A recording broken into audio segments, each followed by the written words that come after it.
In this video, I'll show you what it's like to work as a videographer and video editor for our local government unit. For those who are new here, my name is Kaz. I live in the Philippines, in the province of Pangasinan. Today, I'll be taking you along as I show you what I do at work. Today is June 13th, 2026, and I have an event to cover. A surprise birthday celebration for the mayor of our municipality. When I arrived, I noticed that the event hadn't started yet. So I headed back to the office to do one final check on the birthday greeting video that would be played during the celebration. While reviewing the video, I noticed that some of the footage in the birthday greetings was slightly underexposed. I made a few quick adjustments to improve the lighting, then exported the final version once again. While we were waiting for the event to begin, I noticed that my coworkers were having trouble figuring out how to play the video on the large TV. I went over to help them so everything would be ready before it was time to present the birthday video.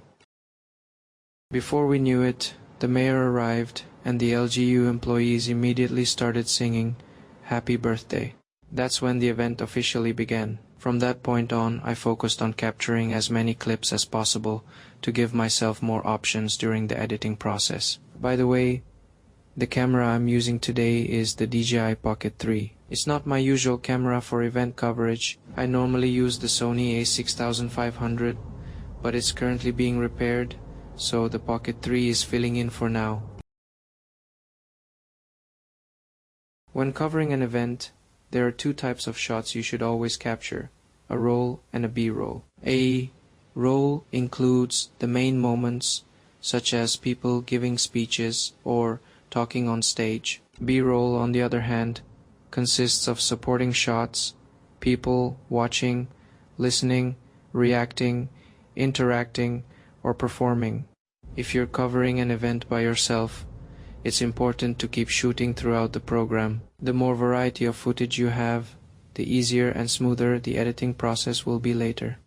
A little later, the birthday greeting video was finally played. It's always a great feeling to see people watching something you're passionate about creating. Over the years, many of the videos I've edited have been shown at different LGU events. Some were event highlights, while others were same-day edits. Seeing your work displayed in front of an audience is one of the most rewarding parts of being a video editor. Before the event came to an end, I was given the privilege of leading the closing prayer and blessing the food that had been prepared. Afterward, I had the opportunity to personally greet our mayor and shake his hand before the celebration concluded. As soon as the event ended, I went straight into editing the video. I didn't include the part where I organize all the footage, but that's actually an important step. Sorting your clips before you start editing keeps everything organized, makes it easier to find the shots you need, and helps the entire editing process go much more smoothly. I spent the rest of the day editing the video, but I wasn't able to finish it before the end of my shift. Once it was time to head home, I packed up my gear and decided to continue editing the next day. On my way home, it was raining heavily, so I had to put on my raincoat to stay dry. I stopped by a gas station to put 50 pesos worth of fuel in my motorcycle since payday was still a few days away. My daily commute to work is about 8 kilometers from home. It can be challenging, especially during the rainy season. The roads in our area often flood, making the trip slower and more difficult.